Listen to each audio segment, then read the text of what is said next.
Shalom Bapak Ibu yang dikasihi Tuhan, bagaimana kabarnya?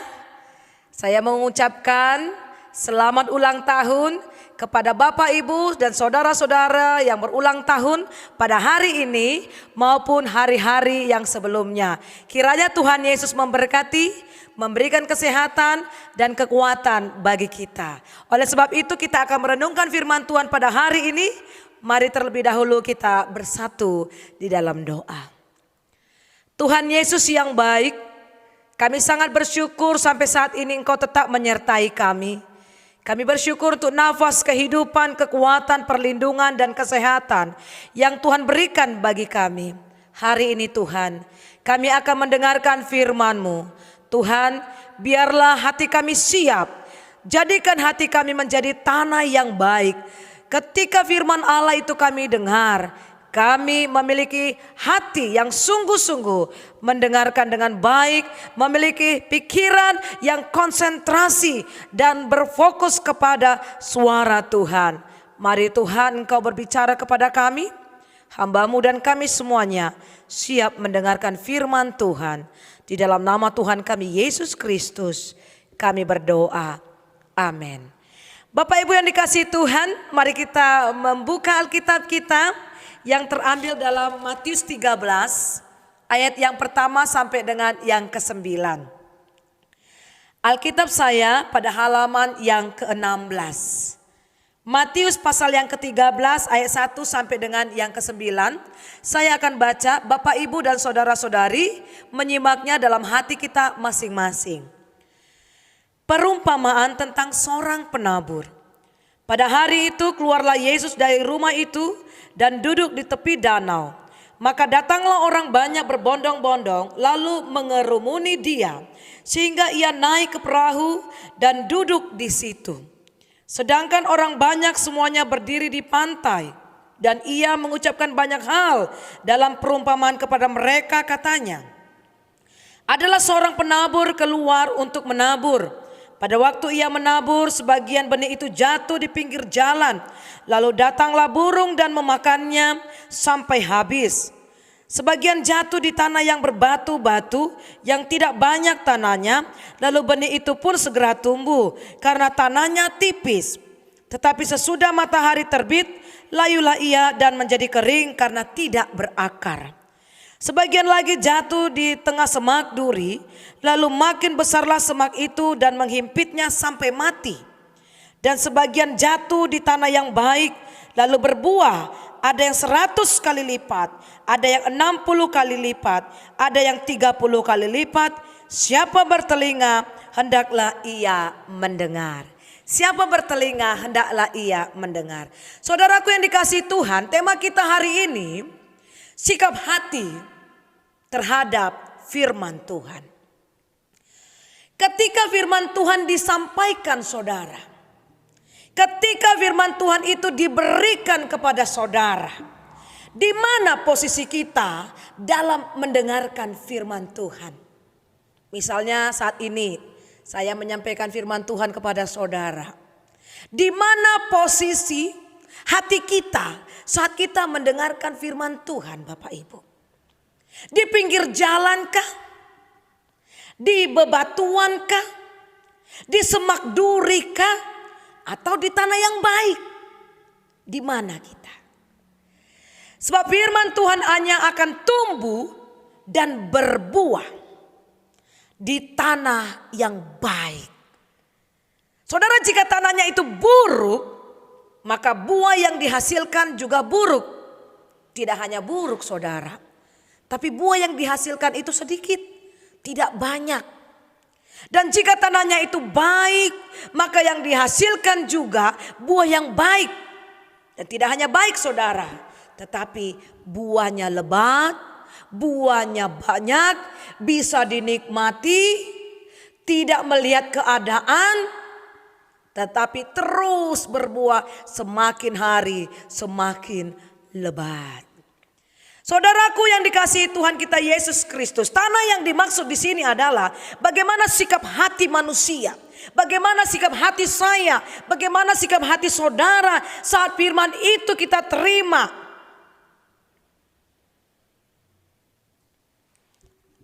Lalu bagaimana sikap hati setiap orang ketika ia menerima firman yang disampaikan itu? Saudara, dalam perikop yang barusan tadi kita baca, ada 4 sikap hati manusia terhadap firman Tuhan.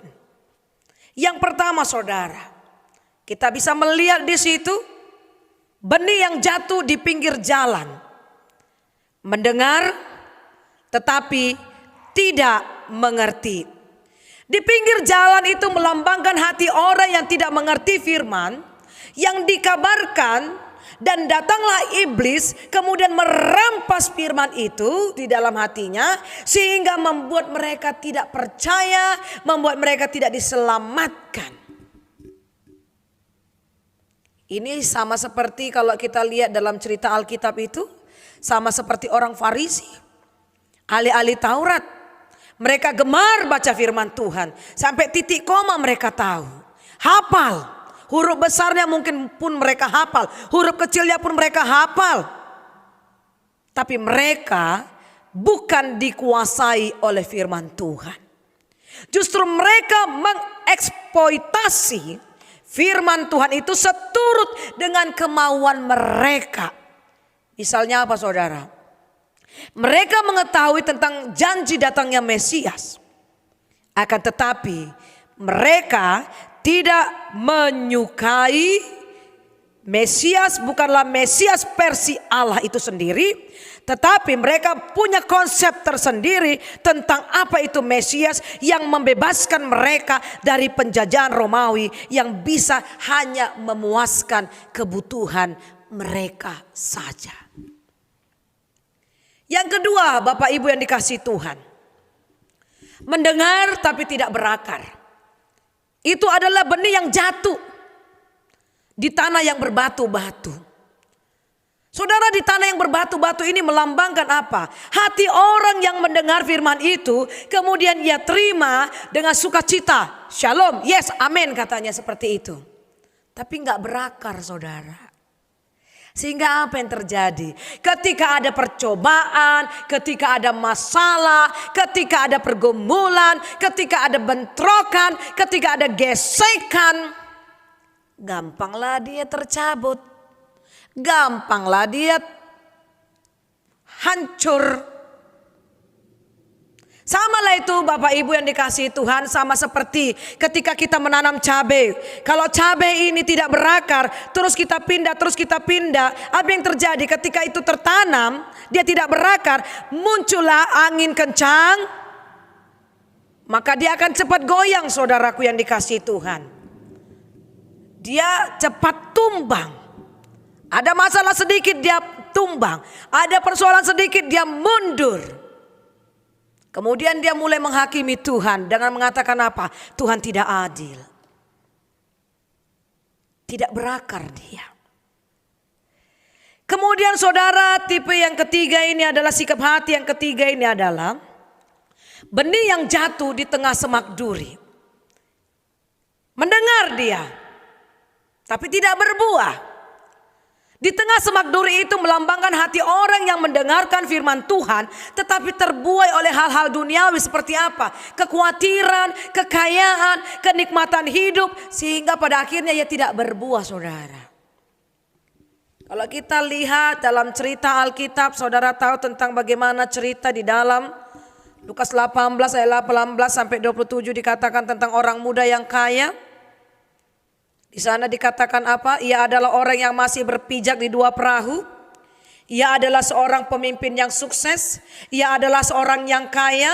Ia adalah seseorang yang memperhatikan hal-hal yang rohani juga dan memiliki moralitas yang baik. Tetapi ia belum mengambil keputusan untuk mengikut Tuhan, saudara.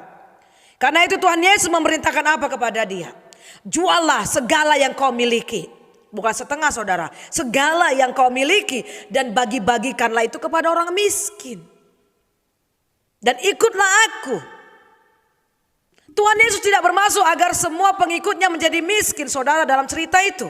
Tetapi ia mengingatkan tentang di mana hartamu berada, di situ hatimu berada. Dan Tuhan Yesus mau melihat hati orang muda itu. Kepada Allah ke hatinya atau kepada hartanya. Namun dalam cerita itu saudara, orang muda ini segera meninggalkan Tuhan karena hartanya sangat banyak. Artinya saudara, bagi orang muda itu dunia ini lebih menarik daripada Allah itu sendiri. Jadi persoalannya adalah di dalam hatinya, bukan tentang uangnya. Hatinya tidak pernah terfokus kepada Tuhan Yesus Kristus.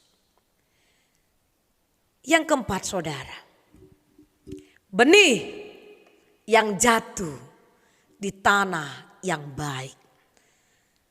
Saudara, ia mendengar, kemudian ia mengerti. Tidak hanya sebatas mengerti, kemudian ia pun berbuah.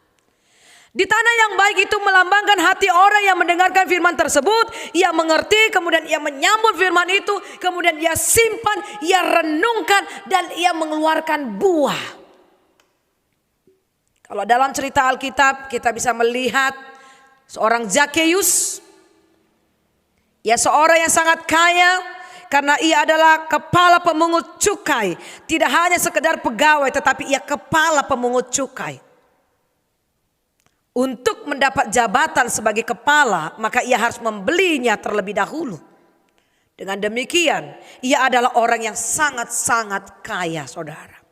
Sebelum bertemu dengan Tuhan, ia tidak peduli dengan Tuhan. Walaupun ia sudah kaya, ia masih memeras orang lain supaya ia semakin kaya dan semakin kaya. Tapi saudara, tindakan memanjat pohon menunjukkan ada sesuatu yang luar biasa yang terjadi. Ia melihat Tuhan Yesus, lalu ia pun turun dengan cepat. Dan ketika Tuhan Yesus memanggilnya, ia begitu antusias untuk bertemu dengan Tuhan. Saudaraku yang dikasihi Tuhan, coba kita merenungkan. Kapan terakhir sekali saudara memiliki kerinduan untuk bertemu dengan Tuhan? Sebagai orang yang sudah lahir baru dan hatinya seperti tanah yang subur, maka Zakheus memiliki orientasi hidup yang baru. Ia sadar bahwa ia adalah ciptaan Tuhan dan ia tahu bahwa Tuhan adalah penciptanya. Ia hanyalah pengelola dan semuanya adalah milik Allah. Karena itu ketika Tuhan memberikan sebuah perintah, ia mentaatinya. Pada orang-orang yang diperasnya akan ia kembalikan 4 kali lipat. Itu berarti saudara, uang yang tadinya begitu penting di dalam hidupnya, sekarang Tuhanlah yang menjadi segala-galanya. Tuhanlah yang utama bagi dia. Ia menyatakan hati Zakheus tertuju pada Tuhan, bukan kepada dunia ini. Bagaimana dengan kita? Dalam situasi sekarang ini, ekonomi yang sekarang sudah mulai menurun. Ada beberapa yang sudah dirumahkan, bahkan mungkin setengah dari gaji kita sudah dikurangi. Apakah membuat kita merasa ketakutan? Kemudian kita merasakan, oh Tuhan tahu kok apa yang menjadi kekuranganku. Tuhan tahu apa yang menjadi pergumulanku. Tuhan tahu bagaimana keuanganku. Tuhan tahu bagaimana ini segala macam. Saudara, Tuhan mengatakan kepada kita, kalau engkau cinta kepada Tuhan, kalau engkau benar ikut Tuhan, kalau engkau tahu firman Tuhan, engkau tidak akan pernah hitung-hitungan dengan Tuhan. Karena Tuhan di dalam Alkitab mencatat, dicatat di sana, memberi dari kekurangan. Mampukah kita? Apakah hati kita tertuju kepada materi? Apakah kita hanya tertuju kepada berkatnya saja? Bukan bagaimana kita mengasihi Tuhan, pertolongan Tuhan dalam kehidupan kita. Saudaraku yang dikasihi Tuhan kita Yesus Kristus, firman ini mengingatkan kita, di mana kita? Apakah hati kita di tanah yang berbatu-batu, ataukah di semak duri, atau di tanah yang baik, ataukah hanya di pinggir jalan? Sepintas kita mendengarkan firman Tuhan, kemudian lewat begitu saja, tidak berakar, tidak memberikan buah. Tuhan tahu kok keadaan ekonomiku. Tapi Tuhan mau melihat di mana hatimu berada. Apakah di hartamu? Atau dalam kuasa Tuhan?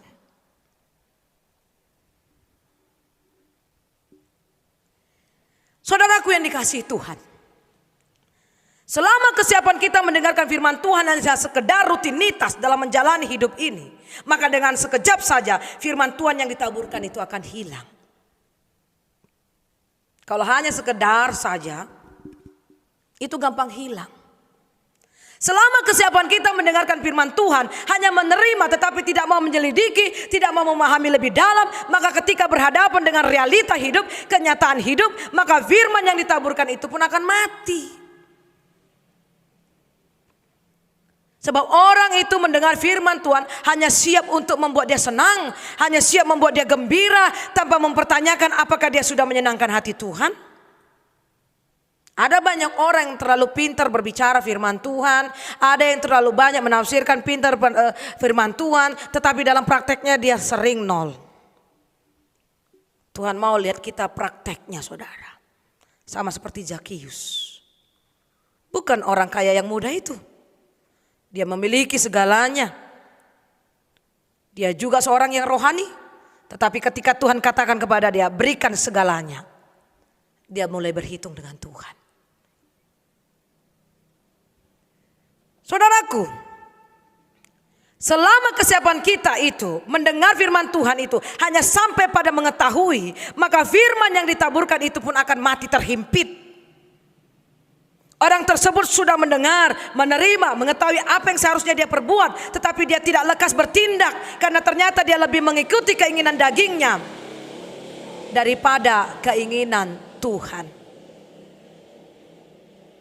Tapi saudaraku yang dikasihi Tuhan, firman Tuhan yang akan bertumbuh dan menghasilkan buah adalah yang mendengar dan mengerti serta melakukannya. Saudara, inilah gambaran daripada respon-respon manusia, hati manusia ketika mereka mendengarkan firman Tuhan. Pastinya Tuhan mengharapkan hati kita dapat seperti tanah yang baik, yang dapat mengerti, kemudian kita menyambut, menyimpan, dan kemudian kita harus berbuah, bertindak dalam kehidupan kita sehari-hari. Saudara, lalu bagaimanakah sesungguhnya dengan keadaan hati kita yang sekarang ini? Apakah kita betul-betul sudah memiliki hati yang baik kepada firman Tuhan yang ditaburkan, atau justru sebaliknya? Marilah kita mulai saat ini belajar bersama-sama untuk mengatakannya sejujurnya, sehingga dapat mengevaluasi kualitas diri kita. Karena Allah itu adalah Allah yang Maha Tahu, sekaligus Allah yang memiliki hati dan mau mengampuni setiap dosa kalau kita jujur di hadapan Tuhan. Saudara, di mana hatimu? Apakah saudara menghasilkan buah? Atau hanya berhenti sampai menyelidiki tapi tidak berbuah, bertindak? Tuhan minta saudara berbuah. Berbuah ketika saudara mendengarkan firman Tuhan. Sama seperti Zakius, ia berbuah, dinikmati, bisa dirasakan perubahan hidupnya. Ketika Tuhan menumpang dan dia bertemu dengan Tuhan, ada perubahan drastis yang terjadi dalam hidupnya. Tuhan Yesus memberkati. Mari kita bersatu dalam doa. Allah Bapa kami yang di sorga, Tuhan kami Yesus Kristus yang sangat mengasihi kami dan memperhatikan kehidupan kami. Kami bersyukur untuk firman Tuhan yang boleh kami dengarkan pada hari ini, Tuhan. Kami diingatkan kembali agar kami memiliki hati yang baik, tanah yang baik. Sehingga ketika firman Tuhan itu kami dengar, kami memiliki hati, tanah yang baik. Kami mendengar, mengerti, melakukannya dan berbuah. Sentuh hati kami Tuhan, ubah hati kami, untuk kami menjadi orang-orang yang taat dan melakukan firman-Mu. Tidak hanya menjadi pendengar, perenung, tetapi kami juga melakukan firman Tuhan. Terima kasih Tuhan. Jadikan hati kami menjadi tanah yang baik. Kami berdoa saat ini bagi jemaat-jemaat-Mu yang mengalami sakit penyakit, Ibu Norli dan Ibu Sianipar. Agar kiranya kuasa dan mukjizat daripada Tuhan menyertai mereka, memberikan kesehatan dan kesembuhan. Kami berdoa bagi jemaat-Mu yang berulang tahun. pada minggu yang lalu bahkan pada hari ini. Kiranya Tuhan juga memberkati mereka. Kami juga berdoa bagi jemaat-jemaat Tuhan yang sudah dirumahkan, Tuhan tolong. Tuhan bantu mereka dalam menemukan pekerjaan. Mereka yang berbisnis saat ini melalui wira swasta, Engkau berkati. Bahkan mereka yang bekerja Engkau berkati. Terima kasih Tuhan, lindungi kami. Berikan kami kekuatan dan kesehatan. Di dalam nama Tuhan kami, Yesus Kristus kami berdoa dan mengucap syukur. Amin. Shalom Bapak Ibu yang dikasihi Tuhan. Tuhan Yesus memberkati.